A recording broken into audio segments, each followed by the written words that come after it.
پر person. تو گھر میں اگر مطلب 6 لوگ ہیں تو اس کے حساب, یعنی اب اس میں جو سن بلوغیت تک نہیں پہنچا ہے اس پر اس کا بھی فطرانہ دیا جاتا ہے. مسئلہ یہ ہے کہ جو کفالت میں ہوتے ہیں نا, اگر باپ مالک نصاب ہے پھر تو ان کا بھی دینا واجب ہے, باپ اپنے بیٹے کا دے گا. اور اگر نہیں ہے تو پھر اپنا بھی دینا واجب نہیں ہے, ان کا کیا واجب ہوگا, پھر دے دے تو بہتر ہے, نہیں دے تو کوئی مسئلہ نہیں ہے.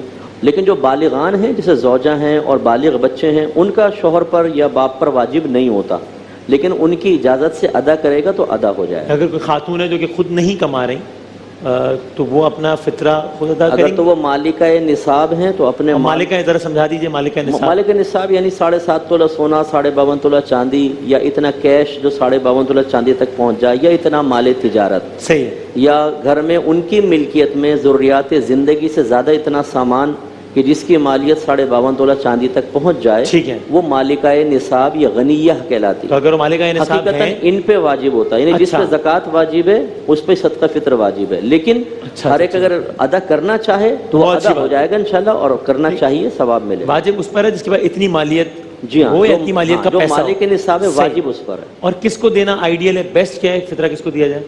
مطلب یہ ایک تو اصول وہی رشتہ داروں کا ہے کہ جن کی نسل سے آپ ہیں انہیں نہیں دے سکتے. ماں باپ, دادا دادی, نانا نانی, جو آپ کی نسل سے انہیں نہیں دے سکتے. بیٹا بیٹی, پوتا پوتی, نواسہ نواسی. شوہر بیوی کو, بیوی شوہر کو نہیں دے سکتے.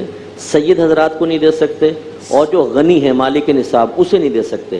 باقی سب کو دے سکتے ہیں, سگے بھائی بہن ہیں, چچا تایا پھوپھا ماما, کیونکہ ہم ان کی نسل سے نہیں, ہماری نسل سے نہیں, کسی کو دے سکتے. اس میں آخری بات پھر آپ فقہ جعفری کے اعتبار سے بتا دیجیے گا.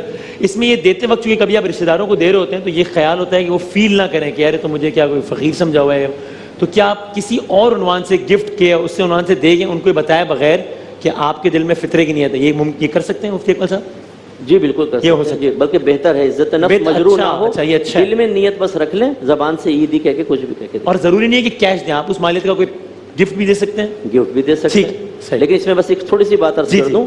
ایک ہوتا ہے پرچیزنگ کی جو قیمت ہوتی ہے, ٹھیک ہے نا, اور ایک ہے کہ جو آپ سیل کرتے ہیں کسی چیز کو. بعض اوقات جب آپ پرچیز کرتے ہیں تو مہنگی ہوتی ہے, سیل کرتے ہیں تو قیمت گر جاتی ہے. اس قیمت کا اعتبار ہوگا. آپ نے 1000 کی چیز لی, اب آپ مارکیٹ میں پتہ کریں وہ کہتے ہیں ہم 800 میں لیں گے, تو اگر آپ اس کو بطور زکوٰۃ یا صدقہ فطر کے طور پہ دیں تو 800, آپ اس کی قیمت 800 سمجھیں. ٹھیک ہے.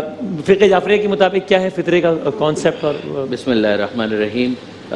3 کلو مقدار کے اعتبار سے 3 کلو وہ چیز یا اس کی قیمت جو غالب غذا کے طور پر کھائی جاتی ہے اس شہر کے اندر, ٹھیک ہے, آٹا بھی آ جائے گا, چاول بھی آ جائے گا, ایون گوشت بھی آ جائے گا, اور اسی طریقے سے بعض دوسری چیزیں بھی آ جائیں گی. وہ چیز دے دی جائے یا اس کی قیمت دے دی جائے ہر اس شخص کو کہ جو خود فقیر نہ ہو, وہ خود اس اعتبار سے اپنے خرچے اٹھا سکتا ہو, اپنے ڈپینڈنٹس جو ان کے واجب النفقہ افراد ہیں ان کے خرچے اٹھا سکتا ہو.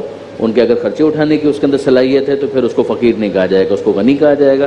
اور یہ شخص پر ذمہ دار ہوگا کہ اپنا فطرہ بھی نکالے اور ان تمام ڈیپینڈنٹس کا بھی فطرہ نکالے, ریگارڈلیس کہ وہ بالغ ہیں یا نابالغ. اب کیا فقہ جعفری میں بھی اس طرح کا کوئی اسٹینڈرڈ اماؤنٹ ہے اس دفعہ کا, جس طرح انہوں نے کہا 120 روپے ہے رفلی اماؤنٹ؟ میں سے گزارش کر رہا ہوں کہ جس طریقے مفتی صاحب نے بھی ایڈوائز کیا, جی ہاں, اسی طریقے سے یہاں پر بھی آپ ایڈوائز کر سکتے ہیں کہ بھئی چاول کا مارکیٹ ریٹ یہ ہے, اس کو دیکھ لیا جائے, آٹے کا مارکیٹ ریٹ یہ دیکھ لیا جائے, گوشت کا مارکیٹ ریٹ یہ ہے, اس کو دیکھ لیا جائے.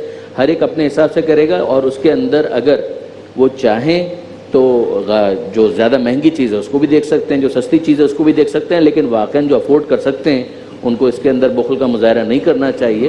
بہرحال غریبوں کے لیے اور فقراء کے لیے یہ ایک بہت بڑی ایک بات ہوتی ہے. ہو سکتا ہے کہ ان کے لیے اتنی بڑی چیز نہ ہو جو دینے والے ہیں, لیکن جو ریسیونگ اینڈ کے اوپر ہوتے ہیں ان کے لیے بہت بڑی چیز ہوتی ہے, ان کی عید بہتر ہو جاتی ہے. 3 کلو غالب غذا, اب وہ غذا آٹا ہو, چاول ہو, گوشت ہو, کوئی بھی ایسی چیز ہو کہ جو غذا کے طور پر استعمال کی جاتی ہے. جتنی اچھی کوالٹی کی چیز کلیکٹ کرے اتنا بہتر ہے, اتنا بہتر. لیکن جتنا لوور کوالٹی کی کرے تو اس میں حرج نہیں ہے فقہی اعتبار سے. ہاں, فقہی اعتبار سے جواز کی حد تک تو